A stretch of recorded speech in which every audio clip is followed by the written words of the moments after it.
1832 ఆ టైంలో క్విటిలెట్ అనే ఆయన ఒక బెల్జియన్ స్టాటిస్టిషియన్, అడాల్ఫ్ క్విటిలెట్ అనే ఆయన ఒక Belgian mathematician, astronomer and statistician and sociologist also. ఆయన ఏం చేశాడంటే పాపులేషన్ స్టడీస్ చేశాడు. పాపులేషన్ స్టడీస్ చేసి ఆయన ఏమన్నాడంటే మన బాడీ పెరుగుతూ ఉన్నప్పుడు అది ఎలా పెరుగుతుంది, మన బాడీ గ్రోత్ ఎలా వస్తుందంటే ఒక రేషియో పెట్టాడు ఆయన ఫస్ట్ టైం. దాన్ని క్విటిలెట్ ఇండెక్స్ అన్నాడు ఆయన. అది ఏమైందంటే వెయిట్ తీసుకొని divided by height in metre square, weight in kilograms divided by height in metre square, ఇలాగ పెరుగుతూ వస్తుంది. మనకి ఇన్ఫాన్సీలో పక్కకు పెట్టేస్తే, ఓల్డ్ ఏజ్లో పక్కకు పెట్టేస్తే మిగిలిన టైంలో ఇలా పెరుగుతూ వస్తుంది అని చెప్పి ఒక అబ్జర్వేషన్ పెట్టి క్విటిలెక్స్ ఇండెక్స్ అని పెట్టాడనమాట. సో దాన్ని 140 ఏళ్ళు దాకా అది అట్లాగా హైబర్నేషన్లో పడిపోయింది, అది క్విటిలెక్స్ ఇండెక్స్ అనేది. ఆ తర్వాత యాన్సెల్ కీస్ అనే ఒక ఆయన అమెరికన్ ఫిజియాలజిస్ట్ దాన్ని రిసరెక్ట్ చేశాడు, ఆ క్విటిలెక్స్ ఇండెక్స్ని. దాని పేరు మార్చి BMI అనిగా పేరు మార్చాడు, బాడీ మ్యాస్ ఇండెక్స్ అని పేరు మార్చాడు. బాడీ మ్యాస్ ఇండెక్స్ ఒక నెంబర్ పెట్టాడు. ఆ నెంబర్కి ఏదో అమెరికన్ ఆర్ వెస్టర్న్ పాపులేషన్కి వాళ్ళ నెంబర్కి 25 అబోవ్ ఆర్ 25 బిలో అని పెట్టాడనమాట. 25 బిలో అయితే ఇంత, 25 అబోవ్ అయితే ఇంత అని చెప్పి పెట్టాడనమాట. సో ఆయన ఏం చేశాడంటే పాపులేషన్ మొత్తాన్ని under weight, normal weight, over weight అని పెట్టాడు. ఓవర్ వెయిట్ దాటితే ఒబిసిటీ అని పెట్టాడు. సో ఇలాగ మనకి ప్రతిదీ ఒక నెంబర్ సిస్టమ్ అరేంజ్ చేసి, ఆ క్విటిలెట్ అని చెప్పాను కదా, Adolphe Quetelet Belgian mathematician and statistician, ఆయనకు ఒక అబ్సెషన్ ఉండేది. ఆయనకి ఏంటంటే యావరేజ్ మ్యాన్ అనే ఒక కాన్సెప్ట్ని పాపులరైజ్ చేయాలి అని.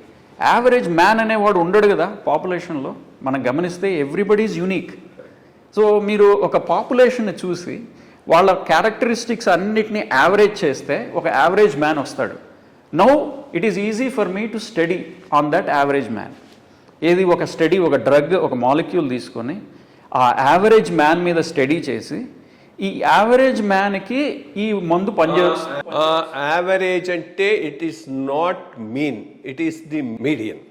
మ్యాక్సిమం పాపులేషన్ ఏ స్టేజ్లో ఉంటారు వాళ్ళు, అంటే ఒక పాపులేషన్ తీసుకుంటే వాళ్ళు 50th percentile, that is the average. ఆ పర్సెంటైల్కి కొద్దిగా అటు ఇటు ఎక్స్ట్రీమ్స్ తీసేస్తే దాంట్లో పెట్టుకొని వాళ్ళ అప్పుడు ఆయన హీ వాంటెడ్ టు పాపులరైజ్, ఎందుకంటే అది that was his obsession. So ఆ స్టాటిస్టిక్స్ ఇన్ మెడిసిన్ అనేది అట్లాగా మొదలైందనమాట.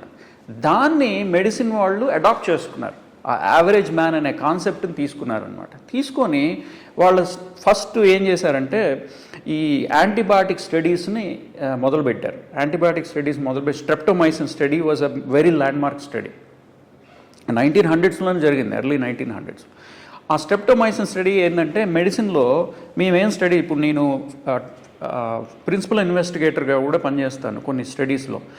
ఎలాగంటామంటే ఫేజెస్ 1, 2, 3, 4 అని ఉంటాయి అన్నమాట. ఆ ఫేజ్ 1, 2, 3, 4కి ముందు ప్రీ క్లినికల్ స్టడీస్ అని జరుగుతాయి, అంటే laboratory studies, basic science research. ఆ స్టడీస్ అయిన తర్వాత డ్రగ్ వస్తుంది. ఆ డ్రగ్ని మేము టెస్ట్ చేయాలి మనుషుల మీద. ఆ టెస్ట్ చేయాలంటే ఎలాగా, ప్రతి మనిషి మీద చేయలేం కదా. సో మేము ఒక యావరేజ్గా ఒక మనిషిని పెట్టుకుంటాం అన్నమాట. ఒక యావరేజ్ని పెట్టుకొని ఆ డ్రగ్ ఆ మనిషి మీద స్టడీ చేస్తాం. మరి అతనుకుంటే మిగిలిన వేరియబుల్స్ అన్నీ ఉంటాయి కదా, అతనికి ఏజ్ డిఫరెన్సెస్ ఉంటాయి, కాన్స్టిట్యూషనల్ డిఫరెన్సెస్ చాలా ఉంటాయి. అవన్నీ ఏం చేస్తామంటే ఆ వేరియబుల్స్ అన్నిటినీ కాన్స్టెంట్ అని పెట్టేస్తాం పక్కకి. అవన్నిటినీ కాన్స్టెంట్, దీన్నే కంట్రోల్డ్ ఎక్స్పెరిమెంట్స్ అంటాం అనమాట. కంట్రోల్ ఎక్స్పెరిమెంట్ అంటే ఏంటంటే కంట్రోల్ చేయడం, ఆల్ వేరియబుల్స్ని కంట్రోల్ చేసి నాకు కావాల్సింది ఒక మాలిక్యూల్ ఒక బ్లడ్ వెసల్ మీద ఎలా పనిచేస్తుంది, బ్లడ్ ప్రెషర్ ఎలా తగ్గిస్తుంది, లేదు, అంతే. మిగిలినవన్నీ కాన్స్టెంట్. అలాంటి వాళ్ళని నేను సెలెక్ట్ చేసుకుంటా స్టడీలో, చేసుకొని పెట్టి చేస్తానన్నమాట. అప్పుడు ఏమవుతుంది, నెంబర్స్ వస్తాయి, జనరేట్ అవుతుంది, రిజల్ట్స్ వస్తాయి, డ్రగ్ వస్తుంది. ఆ డ్రగ్ మనుషుల మీద చేసినప్పుడు మళ్ళీ రిజల్ట్ డేటా జనరేట్ అవుతుంది. ఆ డేటా జనరేట్ అయిన దాని మీద ఈ అసోసియేషన్స్ అన్నీ ఉంటాయి, American endocrinal society, European endocrinal society, ఇట్లాంటివి ఉంటాయి సెవరల్. వాళ్ళందరూ ప్రోటోకాల్స్, అల్గారిథమ్స్ డిజైన్ చేసి పెట్టేస్తారు. అవి మాకు టెక్స్ట్ బుక్స్లోకి వస్తాయి, అవి మేము చదువుకుంటాం. That is our knowledge. కదా, we are gatekeepers of that knowledge. ఇప్పుడు ఏమైంది, అదంతా ఏఐకి తీసుకుంటుంది. ఏఐ ఏం చెప్తుంది, నీకు ఈ రోగం ఉంటే ఈ ప్రోటోకాల్ చేయి, ఇది ఉంటే ఈ అల్గారిథం యూజ్ చేయి అని. మాకు ఇప్పుడు మేము అమెరికాలో మీ హాస్పిటల్ మెడిసిన్ చేస్తాను కదా. సో లెటర్స్ ఒక పేషెంట్ అడ్మిట్ అయ్యి ఏదో సెప్సిస్ వచ్చింది, లేకపోతే నిమోనియా వచ్చింది, లేకపోతే స్ట్రోక్ వచ్చింది, హార్ట్ అటాక్ వచ్చింది. So already pre build protocols సెటిల్గా ఉంటాయన్నమాట. మేము ఆ డేటా ఎంటర్ చేస్తూ ఉంటేనే కంప్యూటర్ ఏఐ ద్వారా మాకు చెప్తుంది, నువ్వు ఇది యూజ్ చేయి, ఈ సిస్టమ్ యూజ్ చేయి. ఎందుకంటే నీ తెలివి యూజ్ చేయకు, ఎందుకంటే నీకు అంత నాలెడ్జ్ లేకపోవచ్చు, మిస్ అవ్వచ్చు, ఎర్రర్స్ చేయొచ్చు. Because you are a human, you can do errors, you can commit errors. నువ్వు ఎర్రర్స్ చేయకుండా ఉండాలంటే ఈ అసోసియేషన్స్, ఈ కమిటీస్ ఆల్రెడీ పెట్టిన ప్రోటోకాల్స్ని యూజ్ చేయి, అప్పుడు నువ్వు ఎర్రర్ చేయకుండా ఉంటావు. అప్పుడు మనకి ప్రశ్న ఏమవుతుందంటే, మరి డాక్టర్కి వాల్యూ ఏంటి? అప్పుడు డాక్టర్ మేము 5.5 ఏళ్ళు మెడిసిన్ చదివి, ఆ తర్వాత 3 ఏళ్ళు పీజీ చదివి, ఇంకొక 2-3 ఏళ్ళు post or fellowship or sub specialisation whatever that is చదివి, చివరికి ఇక్కడికి వచ్చిన తర్వాత ఎటు అదే చెప్తోంది మాకు. అంతెందుకు మీకు ఒక ఇంట్రెస్టింగ్ ఎగ్జాంపుల్ చెప్తాను.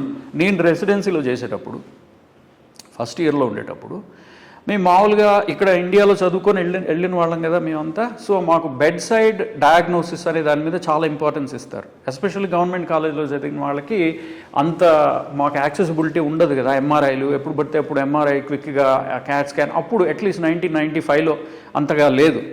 So for example stroke symptoms వచ్చినాయి పేషెంట్కి, ఇమీడియట్గా మేము ఎంఆర్ఐ, క్యాట్ స్కాన్లు ఆర్డర్ చేసే అంత ఫ్లెక్సిబిలిటీ మాకు అంత ఇది కూడా సదుపాయాలు కూడా లేవు. సో మేము బెడ్ సైడే క్లినికల్ ఎగ్జామ్ చేసి, ఓ ఇది అయి ఉండొచ్చు వీడికి, ఈ స్ట్రోక్ వస్తే ఆ స్ట్రోక్ ఎక్కడొచ్చింది, బ్రెయిన్లో ఏ పార్ట్లో వచ్చింది, అవన్నీ మేము బెడ్ సైడ్ పేషెంట్ పక్కన నిలబడి without the use of any instruments, ఏదో స్టెథోస్కోప్ ఆ ఇన్స్ట్రుమెంట్స్ ఉంటాయి. By instruments I mean cat scans and MRIs and other things, అలాంటివి స్కాన్స్ లేకుండా డయాగ్నోస్ చేయడంలో మాకు ట్రైనింగ్ ఇచ్చారు. అలానే హార్ట్లో మర్మర్ ఉంది, లేకపోతే హార్ట్లో ఒక రిథమ్ ప్రాబ్లం ఉంది, ఆ రిథమ్ ప్రాబ్లమ్ని మేము స్టెథోస్కోప్ పెట్టి పేషెంట్ని గట్టిగా పీల్చుకో, ముందుకు వంగు, స్క్వాటింగ్ చేయి, నిలబడు, కాసేపు బ్రీతింగ్ ఆపు, ఇట్లాంటివేవో చెప్పి మేము డయాగ్నోస్ చేస్తాం. నేను అలా ట్రైన్ అయ్యి అమెరికాకి వెళ్ళి ఫస్ట్ ఇయర్లో అట్లా చేయడం మొదలుపెట్టాను. మా సీనియర్ వచ్చి, అమెరికన్ సీనియర్ వచ్చి, ఎందుకు టైం వేస్ట్ చేస్తావు, see you have other patients to see, and నీ క్లినికల్ నాలెడ్జ్ మేము ఎటు, it's difficult to trust your clinical knowledge. ఎందుకంటే నువ్వు ఫీల్ అయింది మేము ఫీల్ అవ్వకపోవచ్చు, నువ్వు ఎగ్జామిన్ చేసిందే ఎగ్జాక్ట్లీ మేము ఎగ్జామిన్ చేయకపోవచ్చు. క్యాట్ స్కాన్ దియ్యి, ఎకో కార్డియోగ్రామ్ దియ్యి, నీకేదో రిథమ్ ప్రాబ్లం అంటున్నావు, ఈకేజీది, ఈకేజీ నువ్వేదో చూస్తావు నేను కూడా అదే చూస్తాం ఈకేజీలో. సో అట్లాగా ఆబ్జెక్టిఫై చేయడం అనమాట, క్వాంటిఫై చేయడం, ఆబ్జెక్టిఫై చేయడం. అప్పుడు ఏమవుతుందంటే, ఇంతకుముందు మీరు అన్నారు చూడండి, నాడి చూసి నీకు ఏమి రోగం ఉన్నదో చెప్పడం అనేది, అప్పుడు ఏమైంది, ఆ ఏజెంట్, ఆ ఫిజిషియన్, ఆర్ఎంపీ డాక్టరో, ఫిజిషియనో, వైద్యుడో, ప్రీస్టో, ఎవరో ఒకళ్ళు, వాళ్ళ రోల్ చాలా ఇంపార్టెంట్ ఉండేది. ఎందుకంటే వాళ్ళకి తెలిసింది వేరే వాళ్ళకి తెలియదు, ప్లస్ వాళ్ళకి ఎక్స్పీరియన్స్తో పాటు వాళ్ళు చెప్పగలరు. కానీ ఇప్పుడు ఏమైంది, ఎవరైనా ఆర్డర్ చేయగలరు ఈకేజీ, పేషెంటే ఆర్డర్ చేసుకోవచ్చు ఆ సదుపాయం ఉంటే, ఆర్ నర్సు ఆర్డర్ చేయొచ్చు. సో అట్లాగా మెడిసిన్ మార్పు చెందుతూ వస్తుందన్నమాట. సో ఈ విధంగా వచ్చినప్పుడు ఎప్పుడైతే algorithm based, rule based system వచ్చిందంటే ఏఐ డాక్టర్ని క్విక్గా, ఈజీగా రీప్లేస్ చేసే పొటెన్షియల్ ఉంటుంది. అప్పుడు మెడికల్ ఎడ్యుకేషన్ మారాలి.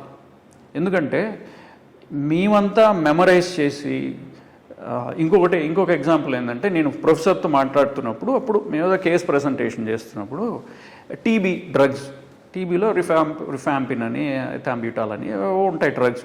ఆ డ్రగ్స్ దానికి డ్రగ్ టు డ్రగ్ ఇంటరాక్షన్ అని ఒక ఉంటుందన్నమాట. అంటే ఈ డ్రగ్ తీసుకున్నప్పుడు ఇంకో డ్రగ్ ఇస్తే రెండింటికి ఇంటరాక్షన్ ఏమైనా ఉందా, తీసుకోకూడదా ఒక డ్రగ్, అవన్నీ మేము గుర్తుపెట్టుకోవాలి. ఫార్మకో కైనెటిక్స్, ఫార్మకో డైనమిక్స్, ఇదంతా చాలా ప్రతి డ్రగ్కి ఉంటుంది, దాని సైడ్ ఎఫెక్ట్స్, యాడ్వర్స్ రియాక్షన్స్ అన్నీ.